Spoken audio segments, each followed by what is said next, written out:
ambony fitiavanareo bebe kokoa amin'ny fahalalana tsara sy fahafantarana rehetra mba hamatarana hoe izay zavatra tsara indrindra. Inona no tsara indrindra? Fiandrasantsika an' Jesosy, ilay fiainana mandrakizay miaraka amin'ny Jesosy, miaraka amin'ny Jesosy. Izay misy an' Jesosy ny izy atsika fa tsy lasa rehetritsika ho aiza tsy haiko, fa miaraka amin'ny Jesosy tsika. Amen. Mba ho madio am-po ary tsy hanatsino amin'ny andron'i Kristy ianareo, sady feno vokatry ny fahamarinana izay avy amin'ny alalan'i Jesosy Kristy ho voninahitra sy fiderana an'Andriamanitra. Amen. Andro hamerenan'Andriamanitra ny fahamarinana izao, andro hamerenan'Andriamanitra fanafahana, fanavotana izay mino izay fotoana izay. Eo isika ilay omeny satry-boninahitra ny fiainana raha toa ilay olo araka ny fony sy azo marina tokoa. Amen. Fotoana tsy ampoizina natongavana io fotoana io dia izay ilay hoe mila mivonona hatranintsika. Amen. Dia mahatoky sy mino fa anaiko fitaovantsika rehetra izary izany manodidina antsika. Ndao tsika hampafantatra ny olona filazantsara aloha an' Jesosy dia hampafantatry ny olona fa efa kely sisa dia ho avy Jesosy. Raha izao mbola misy olona miteny anao mbola ela be izay dia tsy haiko aloha fa tsika mila vonona dia izay vonona ny mandeha. Amen. Dia andao tsika hivavaka. Jesosy aoka izay anaiko tefenao mba tsy ho manatsiny sy marina eo anatrehanao amin'ny fotoana efinao eny amin'ny rahona lanitra. Aoka izay Jesosy tena vonona dia andeha anaraka anao. Amin'ny anaranao Jesosy no izay vavaka izay. Amen. Teka mafy be tsika andraisantsika amin'ny mpanompon'Andriamanitra manaraka.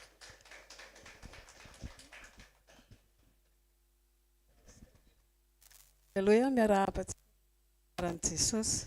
Iaraka hivavaka tsika tompoko. Raha masinao amin'ny anaran'i Jesosy misaotra ny amin'ny teny fanomenao. Dia ankehitriny izay Jesosy dia mbola vonona ny aino sy hampiatra izay omenao indray androany. Fa nahy masinao ianao hanokatra ny fisofim-pananay sy ny aim-pananay rehetrarehetra mba tena hiletika any aminay izany ho fahasalamana sy ho aina ho anay rehetrarehetra amin'ny anaran'i Jesosy. Amen. Tena marina mihitsy izany hoe tsika rehetra efa ao amin'i Jesosy daholo. Amen. Dia efa resin'i Jesosy teo amin'ny hazo fijaliana ny zavatra rehetrarehetra ary izy dia efa niteny hoe vita. Aleluia. Dia efa resin'i Jesosy ny tahotra, efa resin'i Jesosy ny henatra, efa resin'i Jesosy ny rehetrarehetra. Dia nefa tsika mbola manahy, mbola matahotra, mbola be fanahina. Dia malahelo Jesosy hoe fa maninona ary tsika matahotra, maninona tsika be fanahina. Dia ao anatin'ny rehetrarehetra izany nefa dia misy fotoana indray tsika ohatran'ny hoe lasa manambany ny tenantsika. Tsy mipetraka eo amin'ny toerana nametran'Andriamanitra hoe zanak'Andriamanitra, fa lasa midina indray tsika satria ilay tahotra ny tena mamenony ao anatintsika. Dia ohatra anankiray fotsiny izao ohatra hoe misy tableau izany eo aminao, ohatra hoe tableau tena tsara tarehy be mihitsy. Nividinao ilay izy, nividinao mora nefa tsy fantatrao ny valeran'ilay izy dia azonao ilay izy. Dia andeha hifindra trano ohatra izany dia narianao ilay izy ohatra napetraka hoe tia mameno hohanina fa aleo tia ho any amin'ny dabapako. Dia nefa ilay olona namorona an'iny sendra nandalo dia nahita an'ilay izy tany amin'ny fanariam-pako. Ilay tableau tena aika ilay izy tena valeur be mihitsy ilay tableau. Dia nalainy ilay izy dia napetrany teny amin'ny tena hoe toerana sahaza azy. Dia ohatran'izay tsika zanak'Andriamanitra. Tena hoe Andriamanitra izany Jesosy efa nidina teto tany efa nametraka antsika amin'ny toerana mahazanak'Andriamanitra antsika. Dia aleontsika izany tena hipetraka amin'izay toerana izay hoe tena zanak'Andriamanitra. Misy fotoantsika mba mieritreritra hoe ataon'olona tohatra fiakarana dia tsy maninona izany. Tohatra ohatran'ilay ohatra tetondray mandeha izay hoe tohatry ny sambo eo amin'ny sambo fiaranao hozy izy. Fa ianao tohatra ery ambany indrindra dia ny ery ambany efa tohatra ianao dia mbola ery ambany indrindra ery. Dia ilay tohatra ery ambany indrindra ery no amafan'olona tongotra tsy izay. Amafan'olona tongotra aloha iny izay ny olona vao miakatra. Dia nefa n'izao Jesosy ilay moteran'io sambo io. Ianao izany mieritreritra hoe vao hitsakitsaka, vao loton'ny olona, tsy ataon'olona tsinitsina. Dia ianao no mametraka ny toeranao ohatr'izay. Fa Andriamanitra nefa tsy izany. Tsy izany Andriamanitra. fa Andriamanitra Jesosy mihitsy ny moteran'io samby io, dia izy mihitsy ny mampiakatra anao, dia ny fanahy masin'Andriamanitra mihitsy ny manainga anao amin'ny fiainanao ray manontolo fa tsy ny tongotra ao akory. Amen. Dia tena hoe tsara loatra ny Andriamanitra ao, tsara loatra izany ilay Jesosy miaraka aminao isan'andro isa-minitra isa-segondra. Dia na ny fivelomanao vao maraina io ary misy ange olona maniry teo hoe ty fa tsy afaka e, dia mijery telefaona amin'ny anina fotsiny izy, kanefa n'ilay tena tia mihitsy ny tiany fa tsy afaka, fa ianao nefa mbola tonga. Dia tena hoe isaoran'ny Andriamanitra daholo ny segondra minitra rehetrarehetra omen'Andriamanitra aminao, indrindra izao zao antsika miditra herinandro vaovao, dia tena hoe fifaliana ao antsika ny herinandro vaovao omeny Jesosy antsika. Amen. Ohatra raika ohatra hoe tao amin'ny Job, haintsika rehetrarehetra angamba ny tantaran'ny Job, fa ny Job zany ozy izy Andriamanitra hoe azonao kitihana ny Job, fa ny aininy tsy azonao kitihana ozy izy. Azony Satana ny kitihana ohatra hoe ny fahasalamany, ny hareny, ny zanany, ny tranony, ny rehetrarehetra aminy, ny fahatsarana, fa ny aininy tsy azo kitihana ozy izy fa za mahatoky azy. Dia tena hoe olona mahatoky tokotra ny Job teo anatrehan'Andriamanitra. Ninona an'izao azy, nisy fotoana mivadiny izao mihitsy ny teny taminy hoe zao, fa ozy izy Job hoe eritreretiko ohatran'ny vehivavy adala ianao ozy izy. Dia aoka tsika izany tena hoe na ao tokantrano arany dia tena hoe mpanohana amin'ny vadintsika foana na inona. Rehefa hoe ao amin'ny Jesosy izany dia manohana amin'ny vadintsika foana tsika. Amen.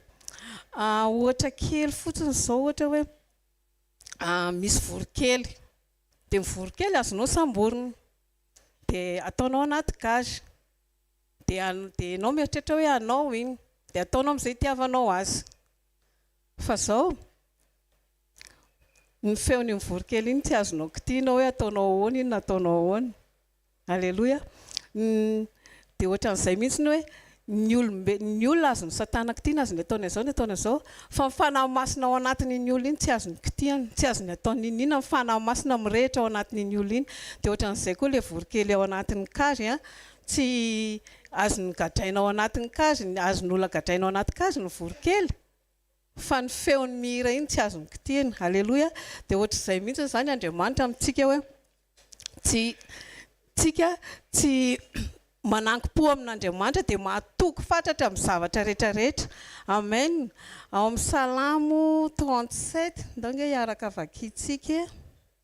Salamo 7:30. Salamo 37:6 amin'ny anaran'i Jesosy. Ary ampiseho ny fahamarinanao tahaka ny mazavy izy, ary ny rariny ho anao tahaka ny tatao vovonana. Amen. Dia faha 1:12 dingantsika amin'ny faha 1:12 fa ny mpandefitra kosa ozy izy nandova ny tany ka hiravoravo amin'ny habean'ny fiadanany. Alleluia. Fandeferantsika zany ny fandeferantsika eo amin'ny fiarahamonina, eo amin'ny mpiarabelona amintsika dia mampandova ny tany.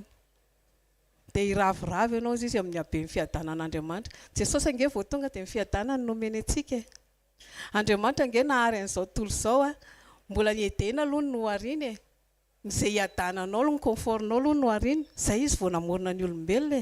Efa ny sain'Andriamanitra amin'ny antsipiriany rehetrarehetra zany ny momba anao tsirairay avy, momba antsika tsirairay avy, momba ny tokantranontsika tsirairay avy, momba ny olana. Ianao mieritreritra hoe olana ilay izy, fa tohatra iakarana io, tohatra iakarana io, arakaraka ny avy ny olana no ahitanao ny voninahitr'Andriamanitra. Dia tsika zany tsy mila hoe miabandona na hoe mitolefika malahelo na fa izao mahery ny Andriamanitra ao, lehibe ny Andriamanitra ao, Andriamanitra andriananahary pahary an'izao rehetrarehetra izao. Tamin'ny nandeha taty Ankiona izao dia teny aminay mazava be mihitsiny. Dia mandalo amin'ny bypass iny, dia efa tonga ety amin'ny bypass efa mihoatra ny pastera iny amin'izay, efa riamery manjaka, zavona be tsy fakahitana.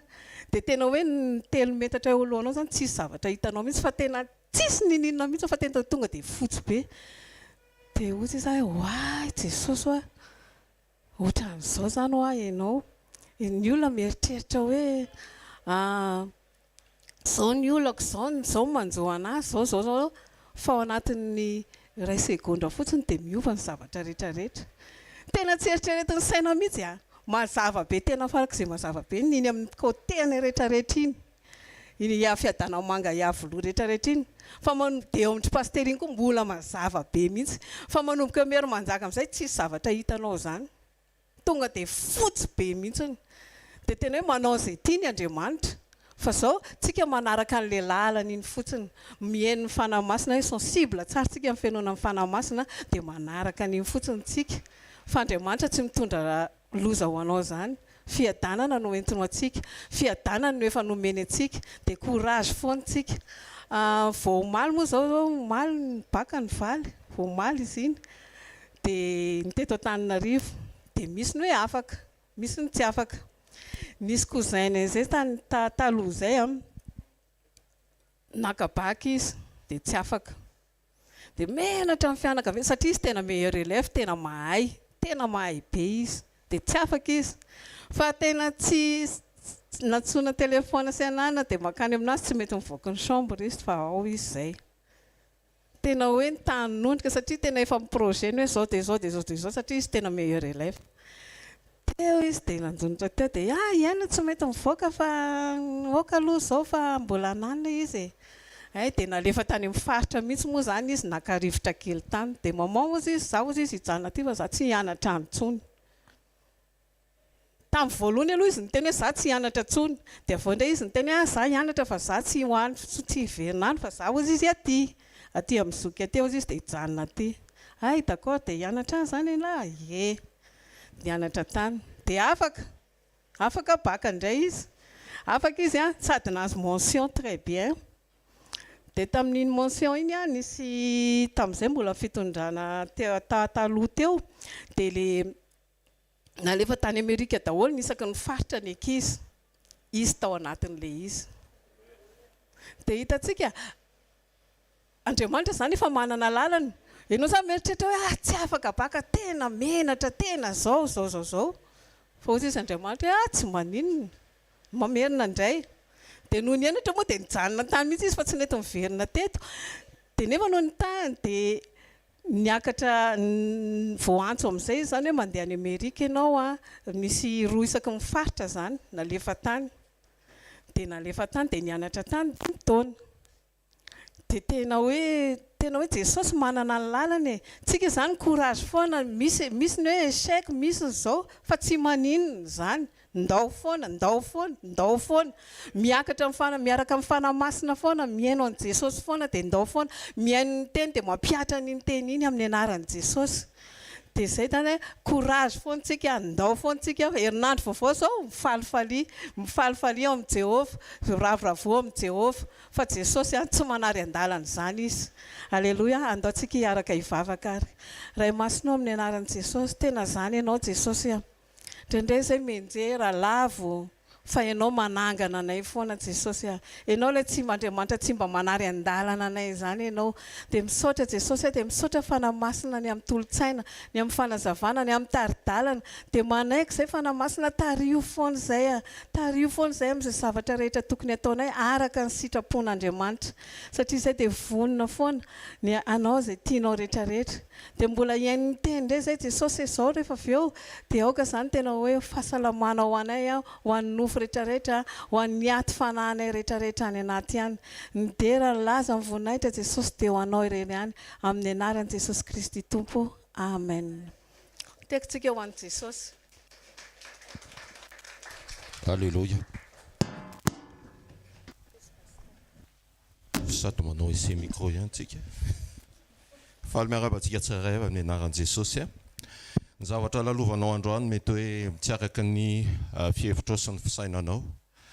Fa rehefa ao amin'Andriamanitra tsika rehefa tafatoetra, tsy miova, mibanjina azy mandrakariva, tsy mibanjina an'izay hitan'ny maso, dia afaky no avadika Andriamanitra ho fandresena mandrakariva zany. Raha io misaotra sy mankasitraka anao zay, manome voninahitra anao mandrakariva. Eto no toerana ny fampitona. Endrasanao anay tsiraray avy ary amanginao anay ao anatin'ny teny, ao anatin'ny fiaona, ao anatin'ny fanatreana. Enao indray no ikasika sy amolavolanay mba irosy andeha amin'izay planina efa noheverinao. Mankasitraka indrindra Tompo. Velonay zahay ary mbola afaky ny andre sy ho eto aminao. Dia raina mandrakizay ny naranao amin'ny anaran'i Jesosy. Amen. Ny fahafahantsika mandray sy miaina ny tenin'Andriamanitra dia ny fahavononantsika hanokatra ny ato anatintsika. Matetika hoe zatrotsika ny fotoana rehetra hoe misy dia tongotsika. Fa miaraka amin'ny fahavononana mba hisian'ny fiatraikan'ny teny ato anatintsika. So dia zatra fotsiny hoe tonga dia miaino fa mila an'izay fiomanana sy fahavononana izay ho ao amin'ny fiainona sy andray ny tenin'Andriamanitra. Ao amin'ny Korintiana voalohany, toko faha 2:1 dia Paul ny teny hoe aoka nahakay anareo dia tahaka ny anafako an'i Kristy. Raha ny fiazakazantsika sy ny fiainam-panahintsika dia izay, ho tanteraka tokoa tahaka ny fahatanterahany ray. Ary Paul dia nananatra ny Korintona na izay mandeha na isika izay mamaky ny teny mba hanahaka azy tahaka ny fanafany an'i Kristy. Tsy manahaka olona fa manahaka an'i Kristy. Jerentsika fohifohy vetivety hoe tahaka ny ahoana ary ahoana ny fomba hiainantsika. Fampiasantsika ny fijerintsika, ny fiaintsika, ny fisainantsika. Aoka izao saina izao no anatinareo dia sain'i Kristy. Ny toe-pontsika tahaka ny toe-pon'i Kristy. Izay no mahatonga ny hoe mandeha amin'ny fanatrehan'Andriamanitra amin'ny fahavononana mandrakariva, anaiky ny amboarina sy ho tefena, ho volavolaina arak'izay fahamarinana sy sitrapon'Andriamanitra izay. Fa tadidiko mihitsy misy fotoana rehefa mandeha ny andro, mandeha ny fahavelomana omen'i Kristy indraindray tonga amin'ny fanatrehan'Andriamanitra tsy misy an'izay fahavononana sy fisokafana andray ny teny izay. Nefa izay no miantoka be dia be sarobidy ho antsika tsiraray avy mba ahafahan'Andriamanitra miasa sy ahafahantsika mijery ny fitaratra, mijery atsika amin'ny alalan'ny fitaratry ny teny mba ahafahantsika tena manova tokoa. Manjary tonga amin'ilay teny hoe efa haiko izany, fantatro izany, fa aiza ho aiza ny fiatraikan'ilay teny sy fiasan'ny teny ao anatintsika ao amin'ny fotoana andrenesantsika ny teny. Jesosy Kristy raha ny tafinofo dia nianatry ny nandesiny nofo sy nanome ohatra velona ho an'ny olombelona satria izy tsy mahay manota fa natao tonga ota ary nitafy ny vatan'olombelona. Izany hoe manana ny traikefa sy ny fahafahana tanteraka maneho sy miaina hoe hatraiza sy ahoana no ahafahantsika mandeha amin'izay lalan'ny fanahafana sy fahatanterahana ao amin'ny Kristy izay. Raha ny jerin'ny masontsika manaona ny fijerin'i Jesosy. Fijerin'i Jesosy dia mahita lavitra mihoatra noho n'izay mety ho hitantsika. Mahita lavitra mihoatra na ataoko hoe ambadika na ataoko hoe mahita na hoe minitsy mijery ny zavatra hitan'ny maso. Mety mahita bafla, tsy bafla aloha satria tsy bafla ny vonjena, fa ho an'ny olona anankiray. Ho an'ny olona anankiray tsy mianina amin'izay mety ohatra hoe fihetsikin'ny olona anankiray izy, fa mahita mihoatra ho amin'ny tanjona anankiray. Ny anton'izay sy ny fahafahany manao an'izay mazava ho azy averina amintsika mandrakariva ny amin'ny fiombonana sy ny amin'ny fahafahany mampiaina sy makatoa ny sitrapon'Andriamanitra. Ao amin'ny Marka 10:20 amin'ny anaran'i Jesosy. Ary Jesosy nijery azy tsara, tsy nijery azy tsara, tsy nitsara, tsy nanao commentaire n'izay mety fihetsika nataon'ilay olona. Ary Jesosy nijery azy tsara dia tia azy ka nanao taminy hoe diso zavatra iray loha ianao. Raha niresaka tamin'ilay mpanan-karena izy, hoe efa nataoko daholo ny zavatra rehetra, efa niaina, efa nitandrina ny fiainako aho, efa nataoko daholo izao. Fa Jesosy nahalala ary raha nijery alay zalahy io dia tsy nitsara ary tsy nikritika, fa tia azy ka nanao taminy hoe diso zavatra iray loha ianao. Mandeha amin'io izay rehetra nananao ka omeny malahelo dia nananrakitra ny an-danitra ianao ary avy hanaraka. Tao anatin'i Jesosy mandrakariva ny anavitra sy hitantana, anangana hoe aiza marina ny lalana tokony andehanana. Fijerintsika, fijery feno fitiavana, fijery mitsetra noho ny fo feno fitiavana, fa tsy mitsetra noho ny amin'ny sentiment. Ndre zany tokoa dia vitatreo. Fa ny mason'i Jesosy dia maso feno alahelo. Raha nijery indray izy ilay ny olona maro ao amin'ny Matthieu 7:5-7 amin'ny anaran'i Jesosy. Ary noho nahita ny vahoaka Jesosy dia naonena azy ny fijerin'ireo, satria nampahitraina ireo ka nafohy toy ny ondry tsy misy mpiandry. Ho amin'ny tanjona anankiray, ho amin'ny famonjena, ho amin'ny faneho-pitiavana, ho amin'ny fijery mitarika asa sy fanatanterahana nisy teo amin'i Jesosy. Ny maso raha mijery dia arak'ilay nambara terim-piandohana hoe tsy maso mijanona sy mionona fotsiny amin'izay hita maso, hita mivaingana zany, na hoe hita ataon'ny olona, fa ao ambadiky ny izay zava-misy zay, zavatra hita zay, zavatra heno zay, dia misy fitiavana sy misy tanjona ho amin'ny fanafahana sy ho amin'ny famonjena. Tsy maso faly sy finaritra hijery ny zavatra misy sy ny rantirantiny zao fiainana misy zavatra hitantsika izao. Mety tsara ny volamena, mety tsara ny tsy haiko ny fiara, mety tsara ny trano, mety tsara ny zavatra rehetra izay jerena, fa tsy mifantoka amin'izay, fa mifantoka kokoa amin'izay tsy hita ny tena marina. Maso mijery fa mijery izay tsy hita. Amen. Raha ohatra ka nalaina fanahy izy tamin'ilay nitokana ny fadianina ao amin'ny Luka 4:4-5 ka hatramin'ny 5.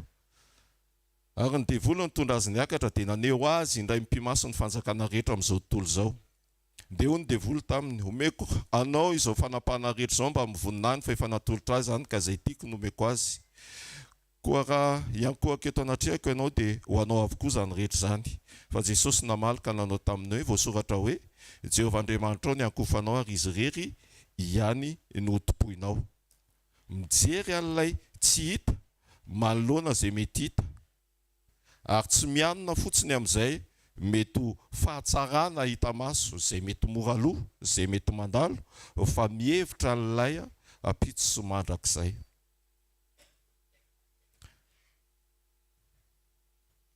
Aoka ho mendrika sy natokana ho amin'ny fampiasan'Andriamanitra ny masontsika.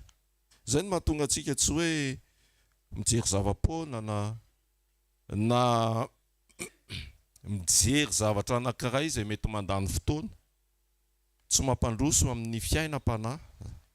Za zany lazaiko zany. Fa mijery sy mihevitra an'izay tsy hita dia ao amin'i Jesosy Kristy, ao amin'Andriamanitra. Zay hoe mibanjina an Jesosy.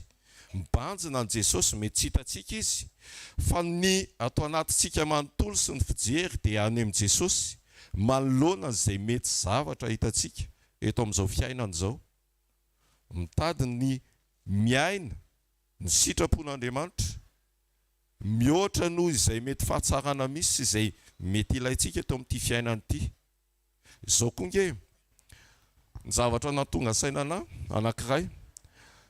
Io fikasana tsara io anatintsika dia Andriamanitra mametraka azy ao anatintsika.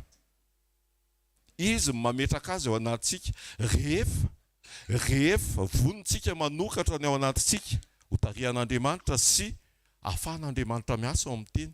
Amin'ny alalan'ny teny izay renesintsika sy ny zavatra rehetra. Tenin'Andriamanitra velona izay renesintsika no mametraka an'io ao anatintsika. Satria tonga ho azy, tsy hoe tonga ho azy fa noho izay fiainoantsika sy fisokafantsika amin'ny tenin'Andriamanitra izay, dia tonga hoe rehetsirehetra izany tokony hajanona, izao ny fikasako, izao ny tokony tiako atao, izao tompo. Tahaka ilay fijoroana vavolombelona be dia be hoe tsy hoe be dia be fa le farany teo, le hoe za mba te hiala ao anaty izany fikizitiana izany. Fa zay rehetra mijery azy, zay rehetra miresaka amiko dia efa hoe kizitina indray, rakizy indray. Dia izay no mahatonga antsika, tonga atao anatintsika ilay fikasana tsara. Dia Andriamanitra ihany nefa mahatanteraka n'iny fikasana tsara iny araka ny tenin'Andriamanitra. Mametraka ny fikasana tsara ao anatintsika dia mahatanteraka n'izay fikasana tsara izay rehefa disponible na rehefa misokatra tanteraka ao an'Andriamanitra ny atao anatintsika. Ny fotsika moa izany indrindrindrindra. Fa tsy ohatran'ireny inona matevikoditra ireny moa. Tsy andairan'izay mety, tsy tsika izany fa manokatra ny fotsika ho atao anatintsika. Ho hiasan'ny teny atao anatintsika. Ndao tsika hitsangana dia hivavaka. Ny masoko Andriamanitra, hifonako eto anatrehanao izay rehetra nampiasaiko an'ity masoko ity. Manam-pahefana amin'ny fampiasana ny maso ianao. Ary ny safidy ampiasanao ny masonao dia miankina aminao. Ary ny fahafahanao na ny fahafahako mandray ny safidy tsara ampiasana ny maso dia ny amin'ny fahafahako misokatra esan'ny tenin'Andriamanitra ahafantarako tokoa izay sitrapon'Andriamanitra mahakasika ny maso. Hitantsika teo fa tamin'i Jesosy nampiasa amin'ny maso dia mihoatra noho izay mety hitany, satria feno fiombonana amin'Andriamanitra izy ary afaky ny ampiaina ny fitiavan'Andriamanitra teo amin'ny fiainany raha amin'ny fomba fijeriny. Mety mbola misy ny fotoana ao ny fiainoana, ao ny fahatsapana, ao ny fanamboloana, ao ny inona moa izy ity, ny lela fahatsapana tsiro. Fa androany ny maso no ny velabelaran'ny tompo antsika. Hoe tahaka izany Jesosy rehefa mijery tsy masika, masom-bory mailala, mety masona lioana koa nefany fa ao ambadiky ny zavatra rehetra dia fitiavana tafatoetra sy fiombonana amin'Andriamanitra. Amen. Vavakantsika raha eo mankasitraka indrindra raha mitondra ny masonay tao anatrehanao zahay. Eny mety ny hevitra izay ny tenanay manontolo fa noentinay tao anatrehanao fa amin'izao raha sy fotoana izao dia ny maso tompo noentinay tao anatrehanao. Ny fonanay izay rehetra tsy araka ny sitraponao ka nampiasanay an'ity maso ity. Ary melohan'ny jerinay dia aoka ho feno sy tanteraka ny fiombonanay aminao. Mba ny toetra anao no feno ato anatinay ka manosika anay hijery tokoa araka ny fijerinao. Satria raha fijery pokaty, mahalala no mety ho fijerinao fotsiny dia tsinitsinina, fa miankina sy miaraka amin'ny toetra, fitiavana, fahonena, fitserana, miaraka aminao zany Andriamanitra.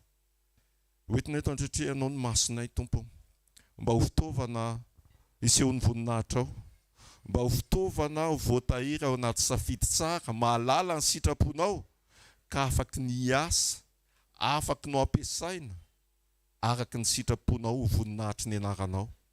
Atoko tokoa fa maso mijery, afaky ny anafaka, afaky ny aneho fitiavana, afaky ny aneho ny fahatsaranao ho voninahitry ny anaranao rirany. Dia misaotra indrindra ray amin'ny anaran'i Jesosy.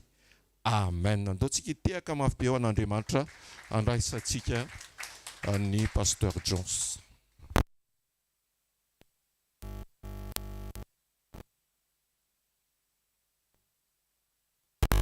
Tsara ianao, tena tonononay zany amin'ny fonay manontolo hoe tsara indrindra ianao dia tonga eto indray ianao tsy miandry anay fotsiny any amin'ny toerana hoe namboarinao anay fa miaraka aminay foana dia faly izay mitoetra amin'ny fanatrehanao sy manaiky koa ny amboarinao ahitsy tena hoe tefenao araka ny sitraponao.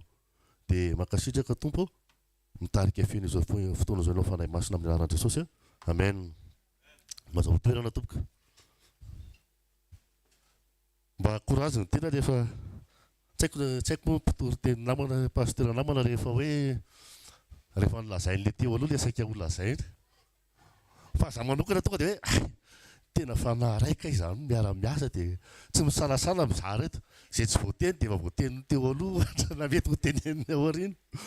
Fa isan'ny ho anahy manokana angamba tsy haiko ny namana, isan'ny dilemme ho anahy manokana hoe Jesosy oka mba tsy zavatra izay fantatro na fahatsapako no zaraiko fa izay tena ampizarainao.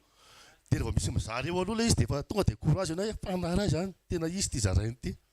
Dia mba courage ianao. Fa indraindray tena alleluia tsara Jesosy.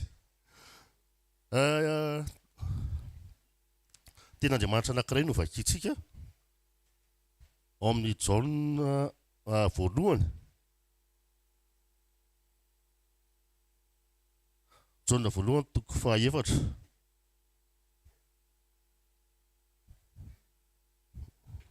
Fa tsy mety mivadika teny gasy indray ty.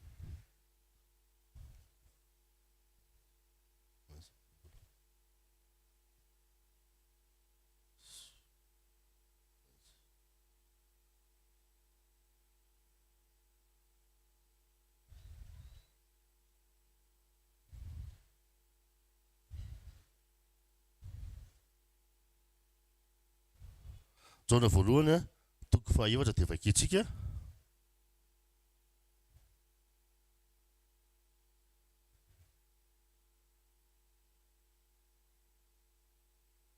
Eo amin'ny 9 fito ambin'ny folo amin'ny anaran'i Jesosy.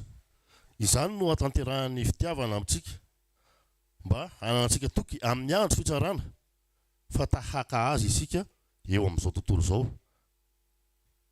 Tsy misy tahotra eo amin'ny fitiavana fa ny fitiavana dia tanteraka, ny fitiavana tanteraka dia mandroaka ny tahotra fa mampahory ny tahotra fa izay matahotra tsy mbola tanteraka amin'ny fitiavana.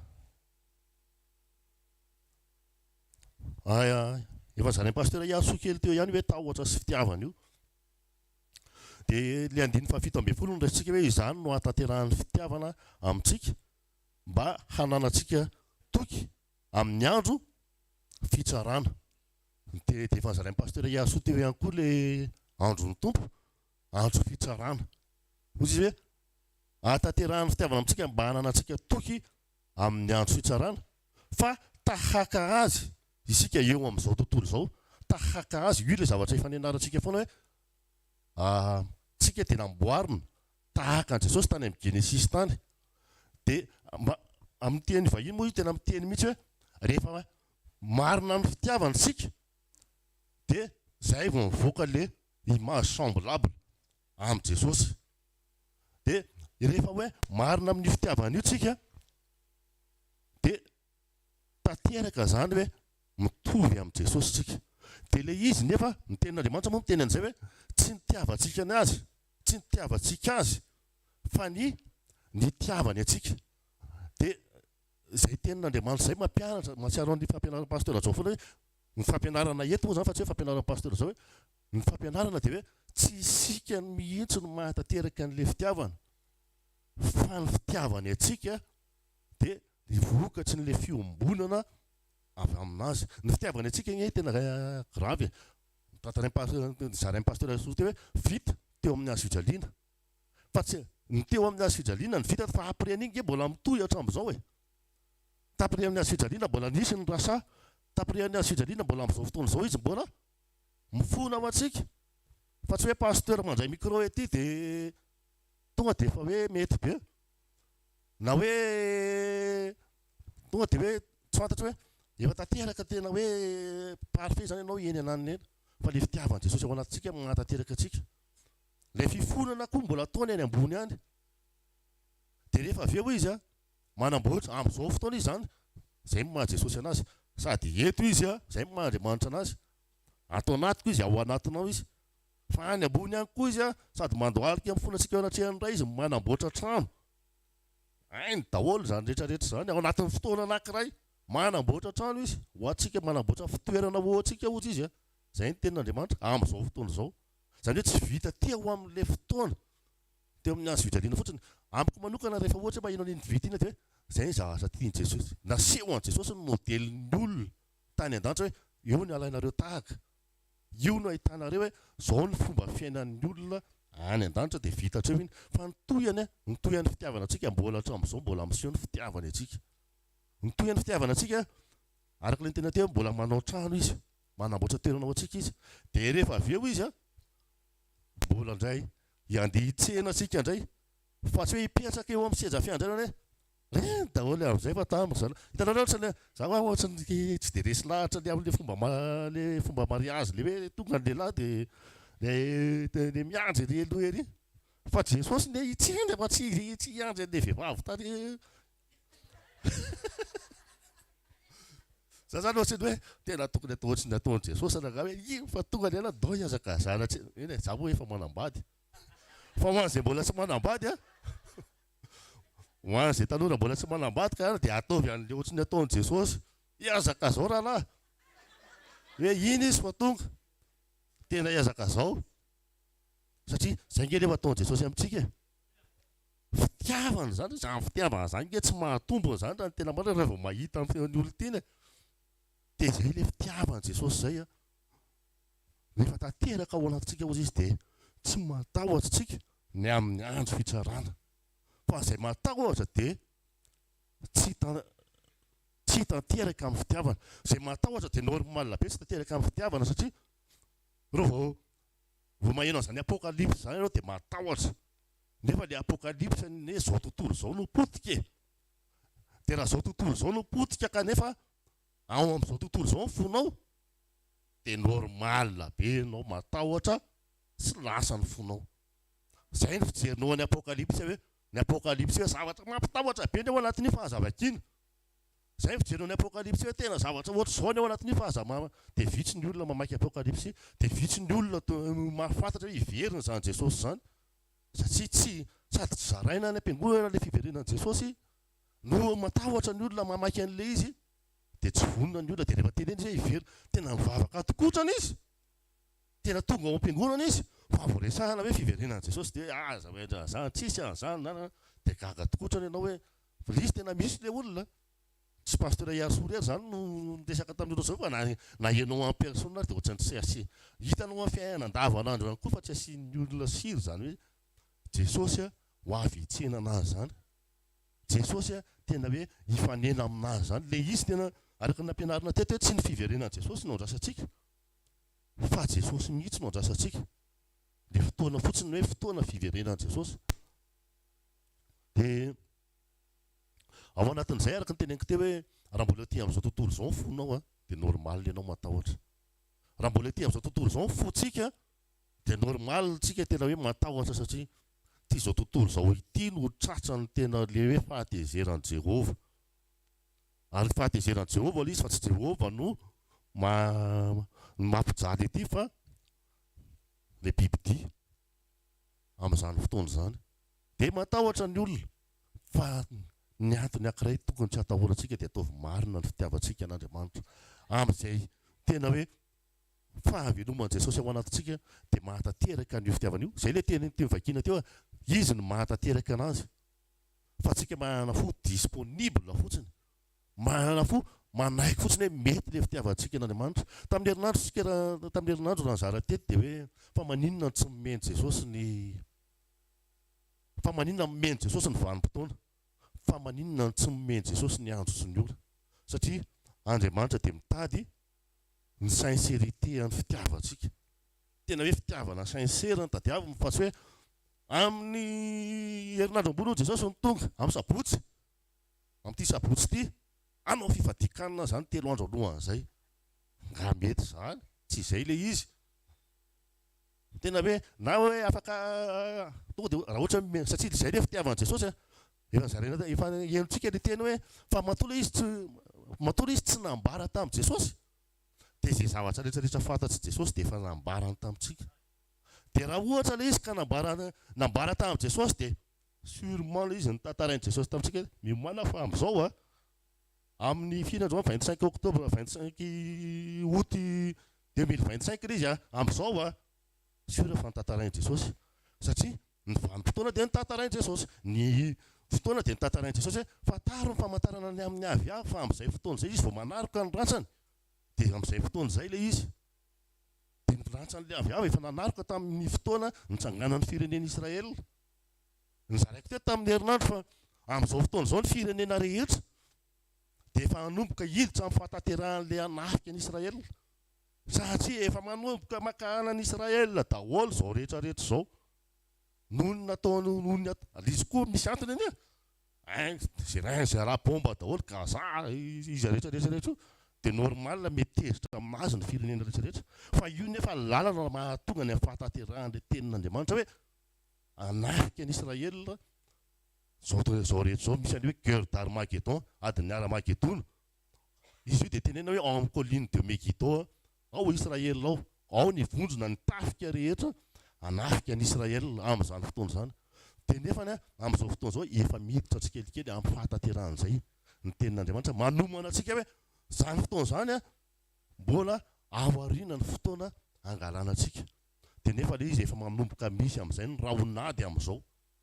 Ny rahonady anafiana ny Israel amin'izao dia manamafy zany. Manamafy zany hoe tena efa akaiky tena akaiky le fotoana. Satria le fotoana anafiana ny Israel ary efa manomboka hita sorotsoritra kely eny, efa hita sarisary kely eny ny fananganana ny firenen'ny Palestine io. Io moa le miady amin'ny Israel hatramin'izay foana. Dia tsy maintsy hoe avy amin'ireo ihany le vin'le izy. Dia manomana antsika ny tenin'Andriamanitra fa maninona ny tena hoe tsy mimena Jesosy le izy araka ny tenenina teo satria fitiavana sincère no tadiavan'Andriamanitra amintsika. Tsy fitiavana calculé à partir amin'ny fotoana hoe satria fantatra le andro sy fotoana dia hanao calcultsika. Hoe etoka hatreto zany za dia hanao ny fiainako ohatra zao. Na etoka hatreto zany za dia tena hoe hanompo an Jesosy amin'izay. Asa hoe raha ohatra le izy amin'ny 2030 ve na 2035 dia hanao calcul avetsika hoe tena hoe manomboka amin'ny 2028 zany ka hatramin'ny 2030 tena an Jesosy. Sa hanao calcultsika hoe za manomboka zao amin'ny 2000 raha fantatra le izy manomboka zao ka hatramin'ny 2030 tena ho an Jesosy. Sa hoe 5 sekondra alohan'le fotoana mihitsy vao hanolo tena ho an Jesosy. Tsy fantatra hoe inona safiditsika tsiraray avy. Raha sanatry ohatr'izay le izy fa le izy loatra ohatr'izay fa ny zavatra tena hoe tadiavin'i Jesosy matotsy mimeny le izy. Dia isika mahana fitiavana sincère an'Andriamanitra. Fitiavana tsy amin'ny zavatra hita fa fitiavana ilay Jesosy velona ho anatintsika. Za rehefa mivavaka dia zaraiko aminareo le izy hoe Jesosy tsy maintsy mitombo fa tsika tsy maintsy miaina. Dia tonoiko mihitsy Jesosy ataovy mitombo ny fitiavanao atao anatiko, ataovy mitombo ny fisainanao atao anatiko. Fa tsy hoe Jesosy fotsiny hoe le anarana Jesosy fotsiny fa le toetran'i Jesosy mihitsy rehefa mivavaka tsika dia tonoiny ao anaty vavaka. Ataovy mitombo ny fitiavako anao Jesosy, mitombo ny fisainanao atao anatiko, le fitiavana anananao atao anatiko, le finonao atao anatiko. Ataovy mitombo zany le vavaka tsika voninahitr'Andriamanitra. Raha amin'ny anaran'i Jesosy misaotra ny amin'ny fahasoavanao. Misaotra fa manefy anay ianao ho tonga hiverina ny tena marina tahaka an'ilay olona noforonao semblable manahaka anao Jesosy ary ho tanteraka tokoa zahay amin'ny fitiavana noho ianao ilay mahatanteraka an'izany atao anatinay satria zahay tsy mahay manao na inona na inona fa ianao marina mahatanteraka ny zavatra rehetra atao anatinay manome voninahitra anao zay amin'ny anaranao Jesosy Kristy ilay tia anay hatramin'izay ary tia anay hatramin'izao mandrakizay saotra tompo alleluia amen tiaksika aresitsika ny mpanompon'Andriamanitra manaraka alleluia ndao tsika mbola hivavaka ihany teneny Jesosy hoe miresa amiko indray tahaka izay efa nataonao teny ambava mpanomponao teo dia ndao tsika hivavaka ray amin'ny anaran'i Jesosy mankasitraka anao zay misaotra fa nitominao eto zahay misaotra ny amin'ny fanahinao zay aty anatinay tonga eto zay Jesosy tsy andre fotsiny tsy haka appréciation avy eny ambavanao fa tonga eto zay hankatoh anao hankatoh ny teny rehetra zay lazainao dia ta io zany ho tonga fiainanay Jesosy tsy hoe eto amin'ny sekoly ihany fa hisokatra ny sofim-pananay eny amin'ny fotoana rehetra sy amin'ny andro rehetra zay iainanay andre anao zay hankatoh anao zay misaotra Jesosy amen dia afa mafy ho an'i Jesosy manana fiadanan'i Jesosy amintsika tsirairay avy ao anaty baiboly dia misy ny atao hoe andro mahory fa misy koa ny atao hoe fahoriana lehibe tsy mitovy ireo fa ny andro mahory zao voalazan'ny Paoly apôstôly rehefa notra ho an'ny Efesianina izy hoe Efesianina 6:13 ahoana ozy izy Efesianina 6:13 sokavantsika amin'ny baiboly amin'ny anaran'i Jesosy izay mivaky toy izao ary noho izany dia raiso avokoa ny fiadian'Andriamanitra mba ahazahoanareo anohitra amin'ny andro mahory ary rehefa vitanareo izany dia afahatra ianareo amin'ny teny vazaha izy dia milaza manao hoe Efesianina 6:13 Efesianina 6:13 c'est pourquoi prenez toute l'armure de Dieu version King James afin que vous puissiez résister aux jours mauvais et qu'ayant tout surmonté, demeurez ferme. Version Louis II, c'est pourquoi prenez toutes les armes de Dieu afin de pouvoir résister dans le mauvais jour et tenir ferme après avoir tout surmonté. Amen. Misy ny andro mahory fa misy ny andro ny fahoriana lehibe. Tsy resaka fahoriana lehibe satria tsika tsy andalo an'izany. Amen. Vao maneno ny trompetra dia lasitsika. Alleluia. Fa le andro mahory zay no resantsika. Misy ny andro mahory mety io eritreretintsika hoe ty le olana ie ao anatin'izany. Andro mahory andro ny fizahan-toetra sy ny andro ny fakapanahy ao dia raha vao tsy mandray ny fiadian'Andriamanitra rehetra tsika dia tafalatsaka ao anatin'io dia mitaraina ao anatin'io ao Andriamanitra mizahan-toetra fa ny devolo ny maka fanahy voalazan'ny ten'Andriamanitra nefany fa tsy ampy ny maka ny sombitsombony amin'ny fiadian'Andriamanitra na ny armura tsy afaka hoe nitratranao fotsiny misy dia tsy manao kiraro ianao na tsy miaro ny lohanao na fa tsy maintsy feno daholy zay no mahatonga antsika miaraka amin'ny fanampiany fanamasina miombona amin'i Jesosy isan'andro isan'andro. Hoy izy ny ten'Andriamanitra hoe izay mahatratra amin'ny farany no vonjena. Dia hoy izy koa ny teny Jesosy hoe raha ho avy ny zanak'olona moa hita finoana ety ambonin'ny tany va izy dia anisany kritera ijeren'Andriamanitra antsika hoe olo-marina ve isika. Izany hoe ireo fiadian'Andriamanitra voatanisa ao anatin'ny Efesianina toko fahaeninareo zany dia tsy misy azo atao hoe ny anaty ny tikotiko kokoa. Fa tsy maintsy tena hoe arahantsika maso akaiky ireo eo amin'ny fiainam-piombonantsika amin'i Jesosy. Ny fihazonana ny communion anao amin'i Jesosy no antony hampakarany anao. Rehefa tsisy communion dia tsisy fampakarana. Ao dia ao anatin'izany aza miandro hoe milamina ny zavatra rehetrarehetra. Hoe mikorotana ny zavatra rehetrarehetra vao hiazakazaka eo amin'i Jesosy. Fa dia no milamina ny fiainana dia afatory tsara eo amin'i Jesosy ny fiainanao. Amen. Tonga dia mifikira tsara eo amin'i Jesosy. Sarotra be ary réaction normale ho an'ny olona rehetrarehetra nefany rehefa mipanika, rehefa tonga ny problème na tonga ny olana dia izay vao makany amin'i Jesosy. Any fa tena tsara dia ny mbola tsisy ninninona dia aleo mifikitra eo amin'i Jesosy. Ny fiainanao rehefa milamina ny zavatra rehetra no miantoka ny fandresenao ao anaty ady. Tsy J-2 an'ny bac izay vao hanao révision ianao. vao hianatra lesona ianao. Fa rehefa omena tsikelikely ny lesona dia alainao iny zay mahatsara ny fankatoavana ara-potoana. Vao tonga ny tenin'Andriamanitra dia hohanina, dia digerena, dia pratikena, dia mahafahatra tsika, miorina tsara tsika, afaka misurmonter ny problème rehetrarehetra miaraka amin'i Jesosy. Ny fiainanao rehefa milamina no miantoka ny fandresenao rehefa tonga ny ady.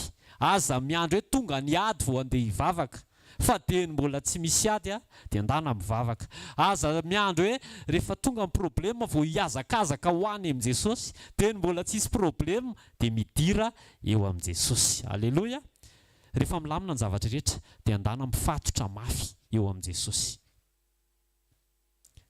Rentsika ilay témoignage tamin'ny sabotsy fa rehefa marary ianao possible tsy havavaka intsony. Fa eo amin'izay zany ianao ilay mamoaka an'ilay réserve. Tantara amin'ny Virginy Dimy sy Dimy Adala.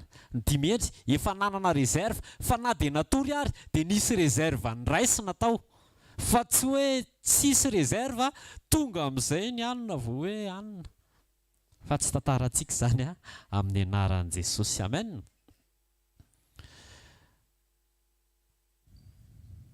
Misy ny fotoam-panadinana, fa mialohan'ny fanadinana dia tsy maintsy efa nampianarina ianao. Tsy maintsy efa nomena lesona ianao. Dia aza miandro hoe J-2 na J-1 na H- tsy haiko na minute moins zao vao hianatra, fa alaivo ny fankatoavana ara-potoana. Amen. Tarafina amin'ny attitude anao rehefa miatrika ady, ny fomba fiainanao amin'ny andavanandro tsy misy ady.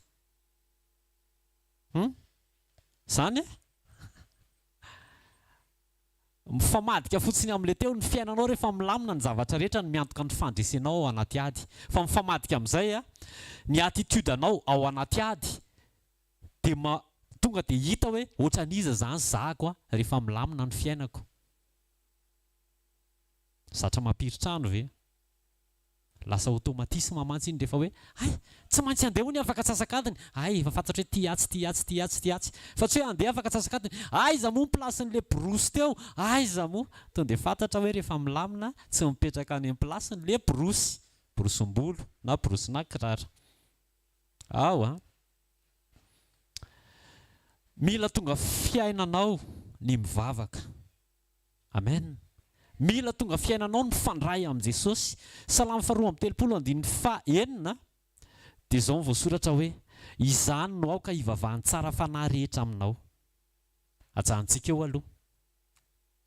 Ho an'i Davida zany ny tsara fanahy dia ny olona mpivavaka amin'Andriamanitra, ny olona mpiresaka amin'Andriamanitra. Fiainan'i Davida zany rehefa misy zavatra dia miresaka, dia any anaty ala dia miresaka amin'ny alalan'ny hira, manao vibe, manao vocalizy. To dia tonga fiainan'i Davida zany dia nitohany amin'izay.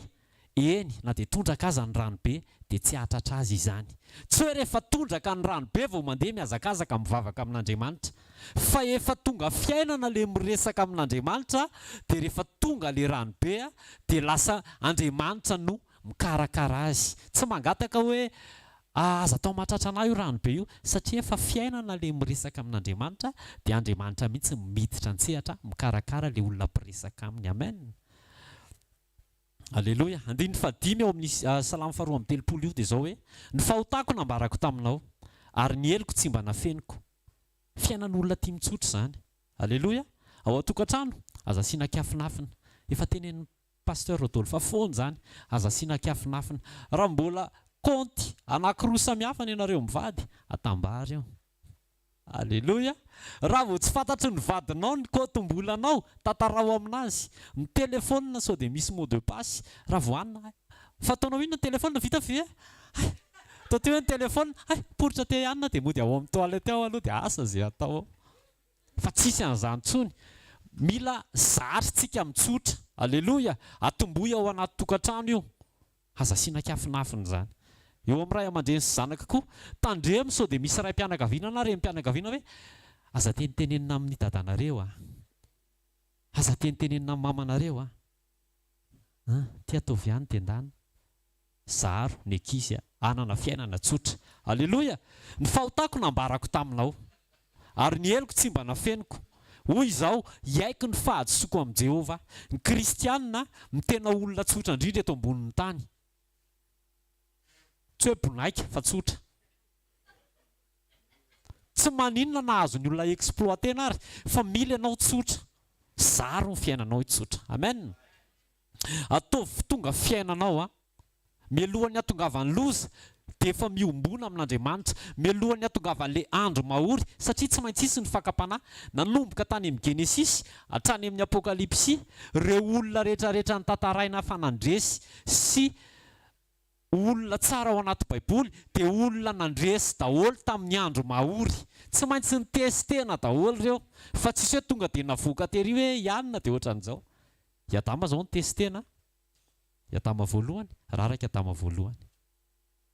Tsy nandresy tamin'ny andro mahory, fa tonga Adama faharoa nandresy tamin'ny andro mahory. Dia i Adama faharoa modèle antsika. Mosesy nandresy, i Abrahama nandresy, ireo karazana olona maro. Tsy Jesosy nandresy tamin'ny andro mahory. Tsika manana an Jesosy, manana ny fanamasina, possible. Ary tsy normal raha resy tsika. Tsy hoe possible raha mandresy, tsy hoe possible ny andresy, fa tsy normal intsony raha resy isika. Satria efa araka an'ilay ten'Andriamanitra be be teo efa sokafan'i Jesosy daholo ny secret. Zao. Dia Paul manampy kely fotsiny hoe raiso raha le fiadiana le tao amin'i Jesosy, raiso ny finoana, raiso ny tenin'Andriamanitra, filazantsara ny fihavanana entina, fa tsy filazantsara ny fampitahorana. Fampihavanana ny olona amin'Andriamanitra entina, raiso ny finoana, mila mino an Jesosy ianao. Tsy hoe mino an Jesosy afaka manova ny zavatra rehetra, fa mino an Jesosy nanovanao aloha. Alleluia.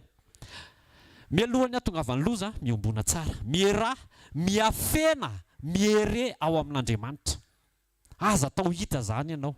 Alleluia. Ny atao hoe miafina ao amin'Andriamanitra, za ohatra ny tsy tongotra anio, dia Andriamanitra ataoko hoe 5 fois plus anahako dia takonany ao Ty zany za dia ty Andriamanitra dia takonany ohatr'izao dia rehefa miafinao dia tsisy mahita. Amen. Mila tonga fiainantsika mitakosina amin'Andriamanitra, mitsotra amin'Andriamanitra. Aza asiana kafinafiny zany. Tonga dia tsory amin'Andriamanitra. Ty mbola tsy resiko mihitsy ty. Ty mbola tsy resiko mihitsy ty. Ty ohatran'izao ty. Mivady ajanony ny akafinafina. Ataovy mangarahara ny zavatra rehetra. Mpianaka menara ny ankizy mitsotra amin'ny ray aman-dreny. Ray aman-dreny ampianary fahatsorana ny zanakao. Alleluia. Zary ny ankizy tenany marina. Amen.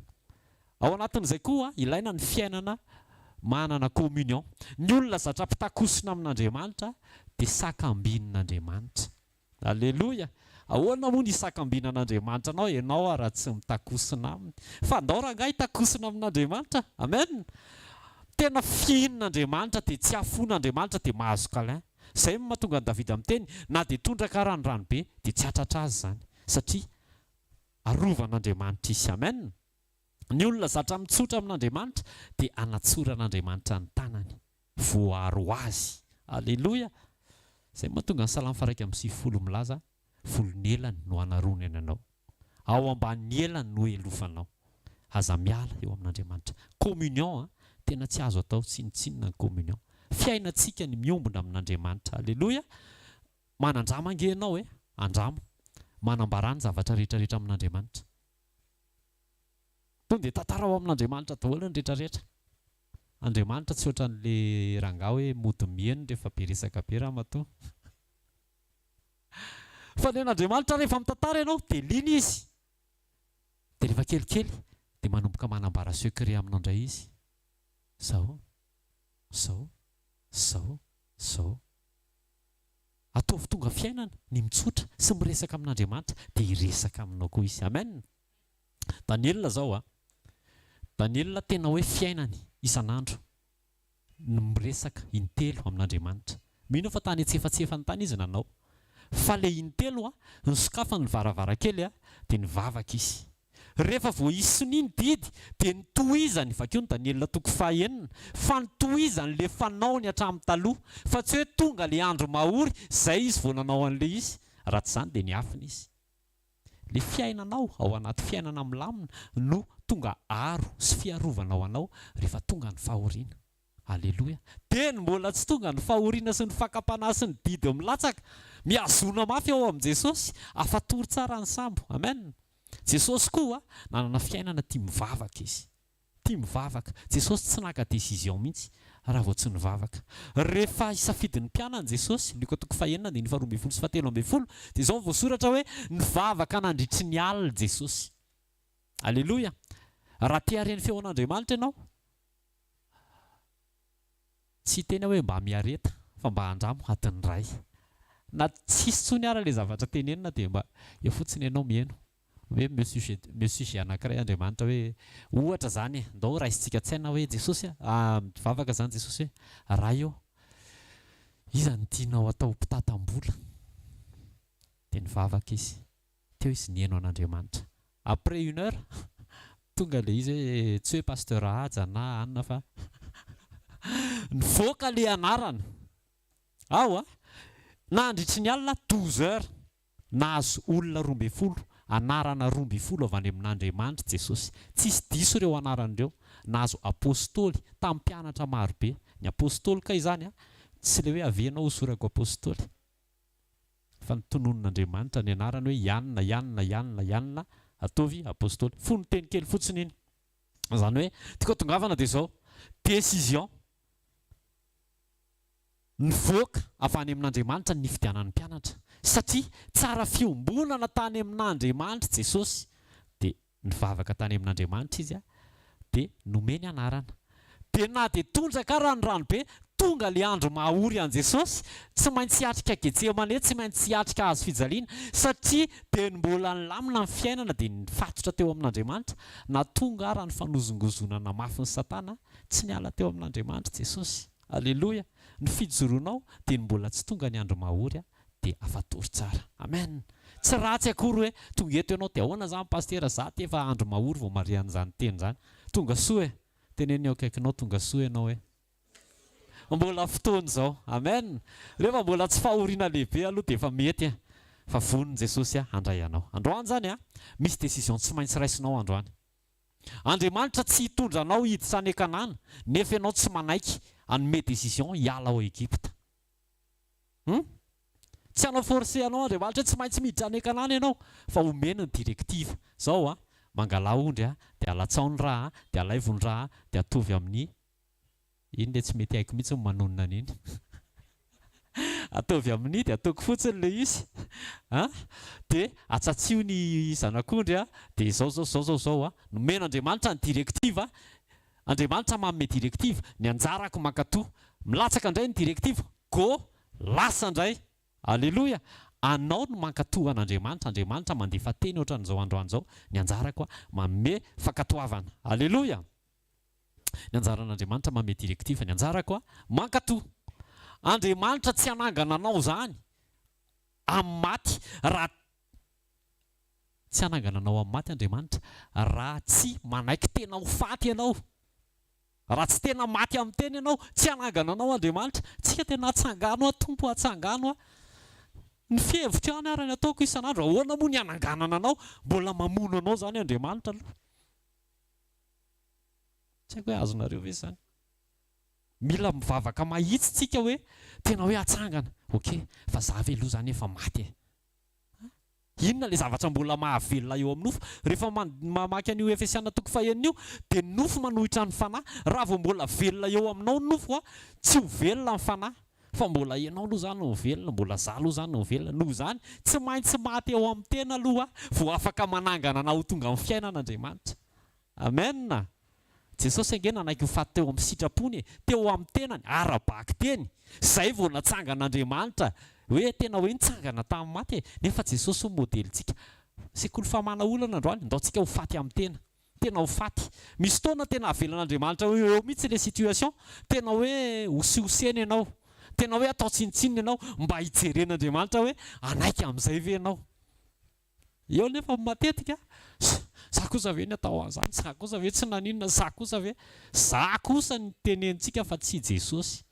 Jesosy ara nanaiky za koa anaiky. Jesosy manomboka androany Jesosy ara natao an'izany za koa manaiky. Jesosy ara nananina za koa anaiky. Amen.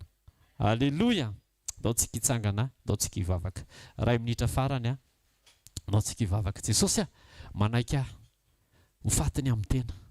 Manaiky ahy Jesosy tsy ady ho an'ny tenako fa handray ireo fiadian'Andriamanitra rehetrarehetra.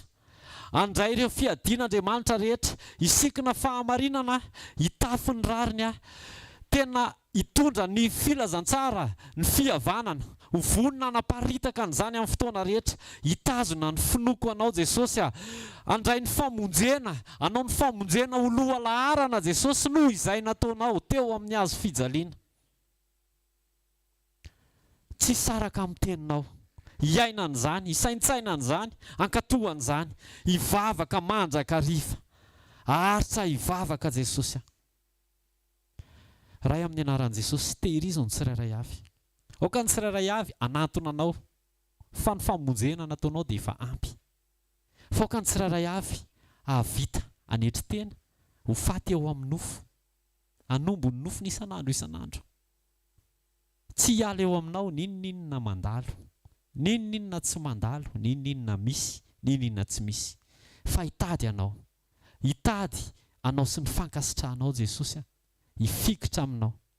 Aoka ho velona ny fiainam-bavaky ny tsirairay, hanana fiainam-pahatsorana amin'Andriamanitra, hanana fiainam-pahatsorana eo amin'ny manodidina azy, ary hiombona amin'Andriamanitra, tsy ho tafasaraka na amin'ny kevitra, na amin'ny fisainana, na amin'ny atao. Amin'ny anaran'i Jesosy amen. Ndao hiteka mafy ho an'i Jesosy mahazo ho toerana vetivety ho tatazana ny fanatitra.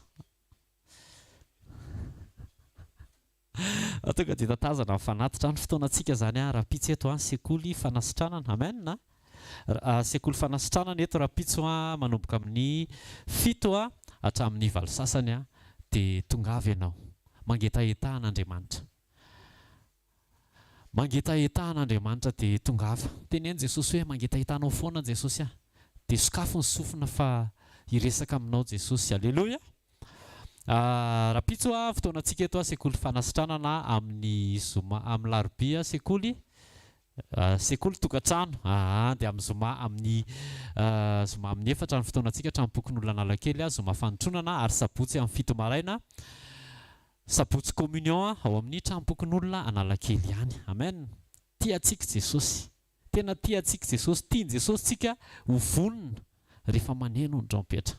Tsy hoe rehefa maneno ny trompetra fa ho vonona, fa dia mbola tsy maneno ny trompetra dia efa vonona tsika. Alleluia. Dia ny ahafantarana hoe vonona ao anaty ady ianao tena mahita an' Jesosy, fa tsy mahita olana. Alleluia. Raha vao mbola olana aloha ny hitantsika ao anaty ady tena mitady ho vonona tsika zany fa mbola tsy vonona, fa andao hahita an' Jesosy tsika. Alleluia. Zay foana ny ampaherezana antsika, tsy mijery olontsika, tsy manaraka olontsika, fa manaraka an' Jesosy, mijery an' Jesosy. Raiso ny tenin' Jesosy alaivo ny modelin' Jesosy dia hiain' Jesosy. Alleluia. Nao tsika hitsangana dia hisaory Jesosy ny amin'ny fotoana androany. Ray amin'ny anaran'i Jesosy mankasitraka anao zahay, misaotra fa niresaka taminay ianao. Aoka ny teninao Jesosy hitombo aty anatinay, aoka ny fananay tsy ho varim-bariana, fa hisy fampatsiahivana foana aty anatinay, fa mila miombona aminao zahay Jesosy aoka tsy ho tafasaraka aminao zahay isan'andro, fa hifikitra aminao Jesosy tsy hijery niza zahay, tsy hijery situation zahay, tsy hijery ny à gauche à droite zahay, fa hibanjina anao zahay, tehirizo ny tsirairay avy Jesosy hifahatra ao aminao, hiorina ao amin'ny teninao, ametraka ambony ny famonjena izay nataonao, ary ametraka ambony ny fifandraisana aminao. Ray amin'ny anaran'i Jesosy tononoko fa mivaha ny olana amin'ny anaran'i Jesosy. Tononoko fa Jesosy ny vahaolana tsara indrindra ho anao. Hoy izy ny teny hoe maniry mba ho ambinina sy ho salama amin'ny zavatra rehetra ny ianao, tahaka izay hanambinana ny fananao. Mandehana fa raha ny famonjenanao dia efa novitain'i Jesosy. Maneke anetry tena ho tonga eo amin'i Jesosy raiso izay efa nomanino anao dia mandehana miaraka amin'ny fahasoavany amin'ny anaran'i Jesosy. Amen. Zareo amin'ny fahasoavana, fa fahasoavan'Andriamanitra mahato izao fa fahasoavan'Andriamanitra no mahato izao atsika.